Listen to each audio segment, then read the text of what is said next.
Mabondia wa Tanzania hapa hawezi kupigana, wanaongea sana. Kwa hiyo mimi na promotion yangu ya Mafia Boxing Promotion target yetu si mbali sana kimataifa, kama mnavyoona tunabondia kutoka nchi tofauti, Filipino, Uingereza, wanakuja watu kutoka South Africa na mataifa mengine mbalimbali. Kwa mabondia hapa Tanzania, kwanza hakuna bondia kunipiga hapa Tanzania kwa sababu kwa uzito wangu hakuna bondia atakayegusa hata kwa moja.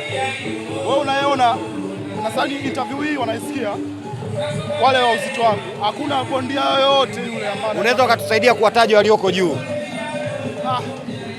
Wako wengi kwa kuna Kiduku, kuna Kidunda. Mimi naambia katika Tanzania hii hakuna bondia kunipiga.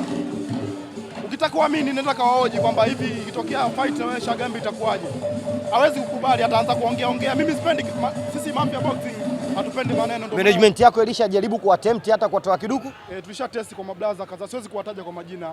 Juzi kati hii fight ilikuwa nipigana na bondia wa ndani, ila bondia mmoja hapo mkubwa tu, hata tena mkubwa kabisa, alichomoa. Kwa hiyo ikabidi tuendelee na safari yetu ya kimataifa. Ndio hivyo, mabondia Tanzania wananikwepa.